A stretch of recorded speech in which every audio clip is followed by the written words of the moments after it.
Yo, what's up, guys? Welcome back. Today, I have my build guide for hitting level 80 to earn free MTX in Path of Exile 1's Legacy of Phrecia event.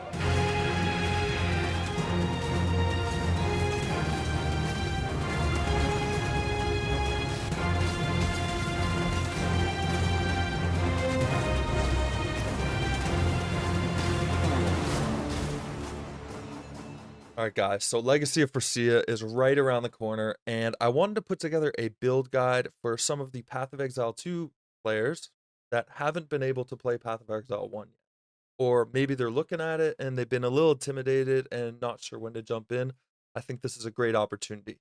With the Autumn Night set that's going to be up for grabs during this event for hitting level 80, it's a great time to hop in, try out Path of Exile, and get some free MTX just, for your troubles.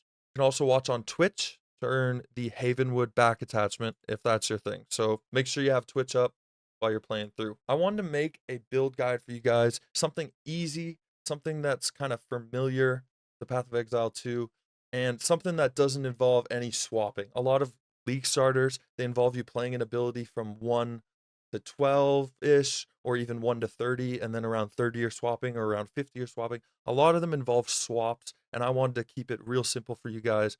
No swaps. You just kind of have all your gems by Act 5, around level 45, and from there you're just blasting the rest of the campaign. And the build we're going to be using to beat this campaign is Poison Concoction. Now, I didn't want to just assume that it was going to be comfy. I know how good it is early on in the campaign, but how good is it in the later acts? And, well, I've got a level 64 Shadow, and we beat the campaign. It was very comfy. A lot of the bosses, we're not one-shotting bosses, but you're doing great damage. And that is before getting the new Servant of Aracali Ascendancy that we're going to be taking to make it through and to get to level 80. That is going to buff our chaos damage a lot, which is going to buff our poison concoction, and you're going to be dealing a lot more damage. So if it was comfy with no ascending, with the added envy that you're going to be getting from your first lab, which is how you ascend in Path of Exile 1, it's going to feel very, very good.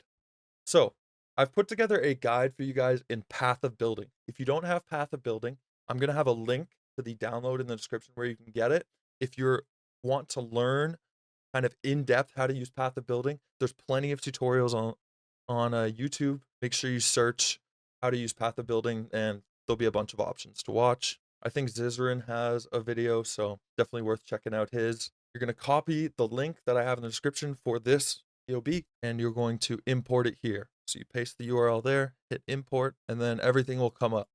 So you can come over to the notes section, and I've tried to write down like just the most important stuff. I don't want to overwhelm you guys, but I've got little notes on each act. As you can see, after Act 5, we're basically doing nothing. Like, or not nothing, like you're playing through, but like there's nothing really to remember, or you don't gotta, oh, I gotta get this gem, or I gotta respec here, I gotta do. That's the nice part about this build is once you get stuff through the first 4 acts, you're pretty much ready to just blast the rest of the campaign all the way up to level 80. So if you're someone who just wants to hit level 80 and you don't care about, exploring the campaign and learn and, taking your time for the first time, I have a link to Exile Leveling, a very helpful thing that allows you can minimize each section, and it allows you to go through the campaign. So it's going to tell you each step, basically the quickest way to do things, and what order to kind of do things in. But I would kind of recommend, if this is your first time, play through at your own pace. There's no rush. You've got a month to hit level 80, so you might as well enjoy the campaign because it's good. I like it a lot.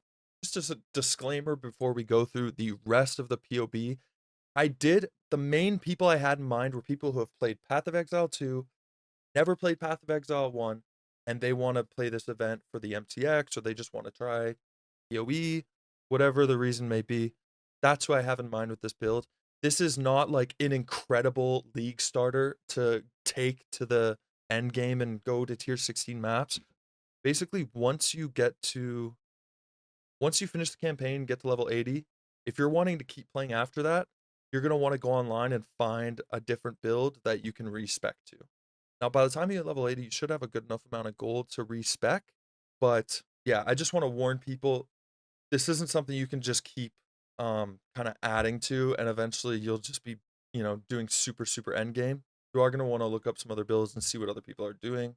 Shadow does seem to be one of the most popular league starters for this event, so you are starting on the right class, but Poison Concoction isn't the strongest, so if you're wanting to take it further than level 80, I would recommend maybe either looking at different builds or following someone else's league starter, as that will transition into the end game a little bit better. So just a heads up.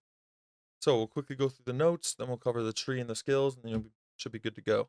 Yeah, so like I said, we're going Servant of Aracali mainly for that envy. The first Malevolent Strands node that you get gives you level 15 envy. That's going to be around the mid-level 30s. You'll be doing your first lab, so you'll be hitting very strong. Like I said, I did a run through without ascending at all, and having envy on there with the 13% increased chaos damage is going to feel really good, especially early on. Next, we'll take Thread Spinner, which basically affects people with aspect of the spider that you hit, and that just means that they take increased damage and are slowed. So it stacks up to 4 times on a target. After you've hit them a couple times, you're going to be doing 20% damage. You don't need your third ascendancy to hit level 80, but if you happen to do it, Silk Dancer is going to be the one. Just lowers the resist and makes enemies deal less damage that are affected by your aspect of the spider from a Thread Spinner. Pantheon nodes. Pantheon is basically like bonus skill nodes. On a mini tree, you get a major one, so a big node, and a minor one, small node. And you get these nodes through killing bosses throughout the campaign. So Sin wants you to kill these bosses for him, and in turn, he will give you the powers. So we're going Soul of Aracali and Soul of Reslotha. For Peaconk, Life Flask is your damage. The higher the life number, not the number of charges, the total life recovered, the higher that number, the more damage you're going to do. So don't forget to keep upgrading your life flasks. And for most of the campaign, I had 3 life flasks with 2 utility flasks. Links for the build. It's very simple to gear throughout the campaign. There's only 4 links that you need. The rest are individual gems that you can just kind of fit in wherever you have space on your gear. We've got a green, blue for Peaconk, red, blue for Wither, green, red for Shield Charge, and green for Sniper's Mark. Just in case you guys are having trouble like figuring out the sockets on the gear and the links, evasion gear has a high chance for green sockets, armor gear has a high chance for red sockets, energy shield gear has a high chance for blue sockets. Hybrid gear has a higher chance for both, so whatever it is. If it's armor evasion gear, it's going to have a higher chance of green and red sockets. If it's armor ES gear, it's going to have a higher chance for red and blue sockets. So that's a really good way that you can use, like if you're looking for your Wither totem, right? Getting a shield that's armor ES is going to make it super easy to get 2 red and a blue link. Act 1 is where we'll be doing a lot. It's going to be pretty busy, probably the most busy act in terms of getting the gems you need and things like that. Make sure you don't miss, just like in PoE 2, the starting area is basically an homage to PoE 1 where you wake up on the beach. Make sure in the first zone there is a chest, just like in PoE 2. Make sure you get that chest because it will have your chance to poison support, and that will help your damage out a lot. Check Tarkley, the armor vendor. I'd say right when you get into town, just talk to him quick. And if you see any piece of armor or shield that has 3 green links like this, pick it up, because that's where you're going to be using for a lot of your early campaign. So it's nice to get one early. Yeah. So after you leave the starting area, you kill the first boss, Hillock, in the starting area, you're going to be getting Cobra Lash. We're going to be leveling with Cobra Lash until level 12 when we get Peaconk. Cobra Lash, very nice. It's very reactive, high attack speed, and does a lot of damage. Very comfy to level with. Breaking some eggs doesn't matter for the first reward, and then you're taking Frostblink for the second reward. You can now buy Sniper's Mark from Nessa. Make sure you pick that up. Next mission, you're going to get Volley and a Quicksilver Flask. Make sure you have 2 mana flasks before you fight Brutus, as could struggle with mana on that fight. And then taking faster attacks, and then you can buy Void Manipulation. Once you hit level 12, you will enter an area, which is basically the area where the final boss of Act 1 is located. And you will then be able to, once you hit that area, go back to Nessa, talk to her, and she'll let you now buy Poison Concoction. Once you have Poison Concoction, you're going to put it in with Volley, replacing Cobra Lash, and then you can go do the final boss. Level 1 Peaconk melts the final boss of Act 1. If you weren't able to pick a Void Manipulation support and you already have a 3-link, just use Chance to Poison. You can throw in Void Manipulation whenever you get a chance to buy it. If you only have a 2-link, just use Peaconk and Volley. Volley it throws multiple Peaconks at once. Act 2, this is important. Free Helena. Helena, you will be able to find her somewhere, and once you talk to her, she will allow you to get a hideout. From there, use the hideout. Go to your hideout every once in a while, especially if you need resistances. You have a crafting bench in your hideout, so you can craft on gear that you have, hybrid resistances, normal resistances, and also attributes. Having attributes and resistances being able to be craftable makes things very easy. And then after taking Clever Thief Notable, which gives us a life and mana leech, you can drop your mana flask. After I picked up that leech notable, I dropped my mana flasks. I went to 3 life flasks and 2 utility flasks. And then the last note, the rest of it is just going to be basically the same. You're following through. Make sure you're reading the notes, getting the proper quest rewards. Otherwise, you're going to have to buy the gems. It's not a big deal if you mess up the quest reward. You just have to spend currency in order to get the gem. Plague Bear is quite good, honestly. I wasn't sure about it when I first took it, but it's quite good. You basically build up stacks based on the poison damage that you deal, and you can activate Plague Bear in order to create an AoE circle around you, which deals a lot of poison damage. So I like to use it both on bosses and as I'm running through area. It's great. You hit a bunch of enemies, you notice you got a bunch of charges. I hit, you hit Plague Bear, and then as you're running through, tossing Peaconks at mobs, the AoE damage around you is also killing everything. So basically run around just one-shotting packs from like Act 1. It's kind of crazy.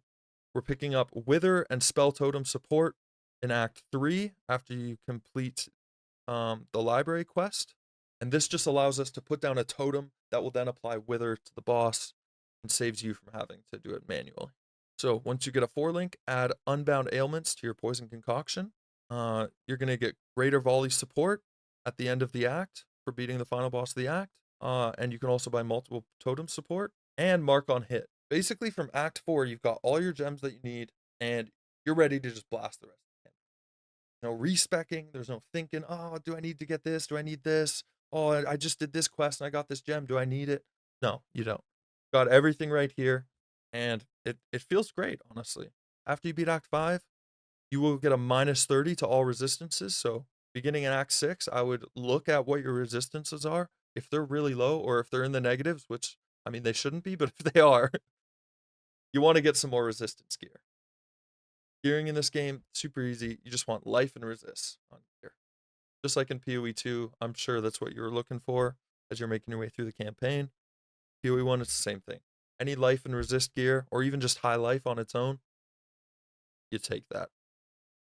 Once you get to Act 9, you can farm the Blood Aqueducts. If you're underleveled, you shouldn't be because you're a newer player, so you'll be exploring zones. It'll take you, a lot longer to kind of make your way through the campaign. But if you want to over level or you want to spend some time leveling here, you can level until level 70 here. It's a good spot, which you're just starting Act 9. Blood Aqueducts is the first area in Act 9.